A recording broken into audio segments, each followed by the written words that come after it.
وقت یہ ہے کہ اصل نماز یہی ہے، یہ سورہ فاتحہ۔ چنانچہ میں آپ کو حدیث سنا رہا ہوں جو صحیح بخاری میں بھی ہے، صحیح مسلم میں بھی ہے، جامع ترمذی میں بھی ہے، سنن ابی داؤد میں بھی ہے، سنن نسائی میں بھی ہے، اور بہت سی کتابوں میں موجود ہے۔ اور یہ عن عبادہ بن صامت رضی اللہ تعالی عنہ، حضرت عبادہ بن صامت سے ہے مرفوعا کہ حضور نے فرمایا لا صلاۃ لمن لم یقرأ بفاتحۃ الکتاب، اس شخص کی کوئی نماز نہیں ہے جس نے کہ سورہ فاتحہ کی تلاوت نہیں کی۔ اب اس سے ہمارے ہاں ایک بڑا اختلاف پیدا ہوا، وہ نوٹ کر لیجیے۔ ایک رائے یہ ہے آپ اگر علیحدہ نماز پڑھ رہے ہیں تو ظاہر بات ہے کہ آپ کو ہر رکعت میں خود پڑھنی ہی پڑھنی ہے سورہ فاتحہ۔ جب باجماعت پڑھ رہے ہیں اب کیا شک ہے، امام پڑھ رہا ہے سورہ فاتحہ تو کیا مقتدی کو بھی پڑھنی چاہیے؟ اس حدیث میں جو الفاظ کی شدت ہے اس کی بنا پر رجحان یہ ہوتا ہے کہ یقیناً اس صورت میں ہر شخص کو لا صلاۃ لمن لم یقرأ بفاتحۃ الکتاب، جس نے کہ فاتحہ کی تلاوت نہیں کی، قرأت نہیں کی، اس کی کوئی نماز ہی نہیں۔ تو یہ موقف ہے امام شافعی کا، یہی مسلک ہے ہمارے اہل حدیث بھائیوں کا کہ آپ چاہے اکیلے نماز پڑھ رہے ہو، چاہے امام کے پیچھے پڑھ رہے ہو،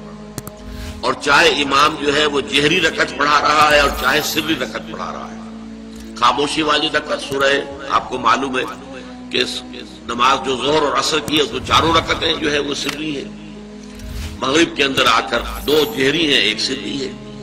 عشاء میں آ کر دو جہری ہیں دو سری ہیں، سورہ اور نماز فجر کے اندر دونوں جو ہیں وہ جہری ہیں۔ تو چاہے جہری ہو چاہے سری ہو، آپ کو بھی لازماً جو مقتدی ہے اسے بھی سورہ فاتحہ پڑھنی ہوگی۔ اب اس کے لیے انہوں نے یہ طریقہ جو ہے تلقین کیا ہے کہ امام تیزی سے نہ پڑھے، رک رک کر پڑھے الحمدللہ رب العالمین، اس کے بعد اتنا وقفہ دے دے کہ جو مقتدی ہے وہ بھی کہہ لے اپنے دل میں یا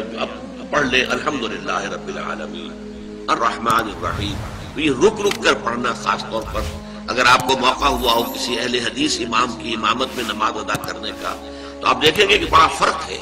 ہمارے جو حنفی امام الحمدللہ رب العالمین الرحمن الرحیم مالک یوم الدین ایاک نعبد و ایاک نستعین، چار آیتیں جو ہے وہ بھی ایک ساتھ میں پڑھ جائیں گے، لیکن یہ کہ عام طور پر جو اہل حدیث حضرات ہیں وہ رک رک کر ٹھہر ٹھہر کر پڑھتے ہیں، ترتیل کے انداز میں پڑھتے ہیں۔ یا پھر دوسری شکل انہوں نے ایک اور دی ہے کہ آپ سعودی عرب میں جب کبھی نماز پڑھیں گے اور آپ پڑھی ہو آپ نے تو وہاں آپ دیکھیں گے کہ امام جو ہے وہ سورہ فاتحہ پڑھنے کے بعد کوئی ایک منٹ جو ہے خاموش رہتا ہے تاکہ آپ اب جو مقتدی ہیں وہ اس وقفے میں وہ اب سورہ فاتحہ پڑھ لیں، پھر وہ قرات کرے گا، کوئی اور آیات اس نے شامل کرنی ہے تو بعد میں شروع کرے گا، درمیان میں وقفہ ہوگا۔ لیکن ایک مسلک یہ ہے، اور یہ مسلک جو ہے یہ در حقیقت قرآن مجید کی ایک آیت کے اوپر مبنی ہے۔ سورہ اعراف کے آخر میں فرمایا گیا وَإِذَا قُرِئَ الْقُرْآنُ فَاسْتَمِعُوا لَهُ وَأَنصِتُوا، جب قرآن پڑھا جا رہا ہو تو توجہ سے اسے سنو، خود خاموش رہو۔ اب یہ قرآن مجید کی آیت ہے، اس کے بنا پر ایک رائے یہ ہے کہ آپ امام کے پیچھے سورہ فاتحہ نہیں پڑھیں، پڑھا جا رہا ہے سنو، خود خاموش رہو۔ اور اس کے لیے وہ دلیل دیتے ہیں کہ یہ شکل ایک وفد کی سی ہے، جیسے کسی بڑی شخصیت کے پاس اگر آپ کا کوئی وفد جاتا ہے، 8-10 افراد ہیں، ان میں اسپوکس مین ایک ہوتا ہے، وہ بات کرتا ہے، باقی سب لوگ موجود رہتے ہیں، سنتے ہیں۔ اسی طریقے سے امام جو ہے وہ گویا کہ آپ کا نمائندہ ہے اور وہ پڑھ رہا ہے الحمدللہ رب العالمین الرحمن الرحیم مالک یوم الدین، تو امام کی قرات ہی آپ کی بھی قرات ہوگی۔ گویا کہ اس آیت سے، اس حدیث سے اختلاف نہیں ہے، اس کی تعبیر سے اختلاف ہے کہ امام کا قرات کر لینا در حقیقت مقتدیوں کی طرف سے بھی قرات ہے۔ اس میں جو حنفی مسلک ہے وہ بہت سخت ہے، اور وہ یہ ہے کہ چاہے سری نماز ہو اور چاہے جہری ہو، ہر کسی بھی حالت میں مقتدی جو ہے وہ سورہ فاتحہ نہیں پڑھے۔ اب اس میں ذرا سا سوال پیدا ہوتا ہے کہ جہری رکعت میں تو اس آیت کا اطلاق ہو جائے گا کہ وَإِذَا قُرِئَ الْقُرْآنُ فَاسْتَمِعُوا لَهُ وَأَنصِتُوا، سری میں تو اس آیت کا اطلاق نہیں ہوتا۔ بہرحال یہ مسلک ہے امام شافعی کا ایک انتہا پر ہے،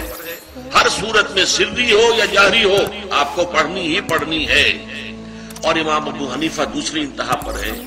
کہ چاہے سری ہو چاہے جہری ہو کسی شکل میں نہیں پڑھنا۔ امام مالک کا مسلک ہے درمیان میں، اور میں اس میں کوئی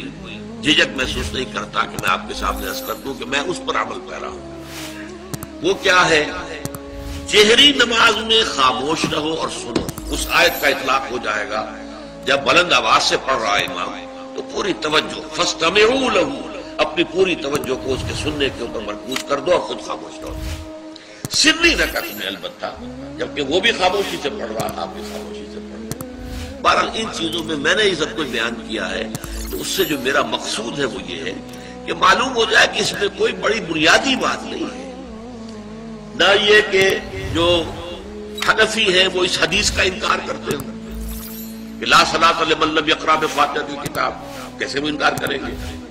اور نہ ہی کوئی جو حنبلی ہے یا اہل حدیث ہے وہ قرآن کی اس آیت کا اختلاف سے جو ہے وہ اختلاف کر سکتا ہے کہ اذا قرئ القرآن فاستمعوا له وانصتوا، لیکن یہ کہ اس کے پھر اس سے جو احکام کا استنباط ہے اس میں اختلاف ہو جاتا ہے، تو اس کو نہیں سمجھنا چاہیے کہ یہ کوئی بہت بڑی اہمیت والی بات ہے۔ بات کہ جو فرض نماز ہے اصل اہمیت اس کی ہمارے ہاں عام طور پر مذہبی حلقوں میں اور خاص طور پر جو ذرا متصوفانہ انداز کے رنگ کے لوگ ہوتے ہیں وہ فرض کو تو بس ایسے ہی ادا کر لیتے ہیں کہ جیسے بس اس کی کوئی اہمیت نہیں ہے، بلکہ بعض لوگ وہ بھی ہیں کہ جو فرض کو ترک کر دیتے ہیں، نوافل پر سارا زور، صرف رات کی نماز پر زور دیا جا رہا ہے۔ فرض نمازوں کی ہم نے دیکھے ہیں ایسے لوگ بالفعل دیکھے۔ یہ تمام چیزیں جو ہیں در حقیقت اس پھر راہ نبوت سے انسان کو ہٹا دینے والی۔ فرض کتنا فرض، نفل کتنا نفل۔ نوافل کے بارے میں جو ہے شریعت سے ثابت ہے، وہ تہجد بھی نافلۃ لک، حضور کے لیے تو لازم تھی، باقی کے لیے لازم نہیں ہے۔ جو قیام اللیل شروع میں تھا وہ لازم نہیں ہے۔ ہاں رمضان مبارک میں اس کی تشویق ہے، ترغیب ہے، وہ خاص ایک مہینہ ہے، اس میں دن میں کھانا پینا جو ہے وہ حرام کیا گیا، تو رات کو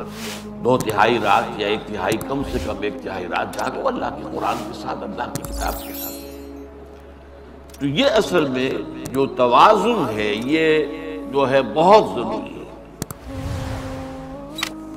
ارأیت اذا صلیت الصلوات المکتوبات،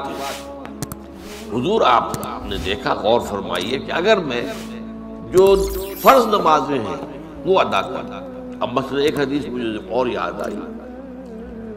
فرض نماز کی اہمیت کو بیان کرنے کی حضور نے فرمایا جس شخص نے عشاء کی نماز بھی جماعت کے ساتھ ادا کی اور پھر فجر کی نماز بھی جماعت کے ساتھ ادا کی، اس کے لیے پوری رات کا قیام لکھ دیا جائے گا۔ فرض کی یہ ہے تو اذا صلیت المکتوبات صلوات المکتوبات وصمت رمضان، اور میں روزہ بھی رمضان کے روزے رکھتا ہوں، باقی روزہ رکھنا آپ کی مرضی پر ہے، رکھیں ٹھیک ہے، لیکن وہ جو لازم نہیں ہے۔ نجات کے لیے لازم جو بیس لائن ہے وہ جو عبادات فرض، اس کے بعد جتنا آدمی اضافہ کر سکے، حالات کو بھی دیکھیں۔ بعض حالات ایسے ہوں گے کہ اس میں اصل اہمیت جہاد کی ہو جائے گی، قتال کی ہو جائے گی۔ اب ایسا حال بھی ہو سکتا ہے کہ اسلامی نظام قائم ہے، اسلامی حکومت قائم ہے، نظام خلافت قائم ہے، تو اب قتال کا معاملہ جو وہ حکومت کے ذمہ ہے، حکومت انتظام کرے گی۔ اگر کہیں 10,000 آدمی چاہیے، 10,000 آدمی نکل آئے چل جانے کے لیے، تو باقی آرام سے گھر میں سوئیں یا نوافل پڑھیں، ساری رات کھڑے رہیں، ٹھیک ہے، یہ تقرب بالنوافل کا موقع ہوگا۔ لیکن اگر اللہ کا دین جو ہے وہ مغلوب ہے، پامال ہے، اسے پاؤں تلے رودا جا رہا ہے، شریعت کی دھجیاں بکھیری جا رہی ہیں، عوامر کا استہزاء ہو رہا ہے، اور جو منکرات ہیں ان کی تبلیغ ہو رہی ہے، اس وقت آدمی نوافل میں لگا رہے گا، وہاں تو فرض ہو جائے گا امر بالمعروف نہی عن المنکر، جہاد، اس کی جو بھی تقاضے ہوں، اس وقت سارے تقاضے اس کو بیان کرنے کا موقع نہیں ہے، اس اصل شے کو، اس فرض کو ترک کر کے نوافل میں لگیں گے یہ نوافل منہ پر نہیں مارے جاتے. اس کو بہت زیادہ نمایاں کرنے کے لیے میں مثال دیتا ہوں کہ ذرا سوچ لو. جب دامن احد میں معرکہ جاری تھا اور صحابہ کی جان پر بنی ہوئی تھی، خود حضور کی جان پر بنی ہوئی تھی، آپ کو معلوم ہے آپ زخمی ہوئے اور اتنا خون آپ کا بہہ گیا ہے کہ آپ بے ہوش ہو گئے اور خبر اڑ گئی کہ آپ کا تو انتقال ہو گیا، شہید ہو گئے. اس وقت اگر کوئی شخص مسجد نبی میں بیٹھا ہوا درود کی تسبیح پڑھ رہا ہو یا کوئی اور نوافل ادا کر رہا ہو یا قرآن پڑھ رہا ہو تو اس کے بارے میں کیا حکم ہے؟ پکا منافق. حالانکہ کام تو وہ اچھے کر رہے. درود کی کتنی فضیلت آئی ہے اور نوافل ہے یا قرآن کا پڑھنے کا ایک ایک حرف کا 10 نیکیوں کا ثواب ہے.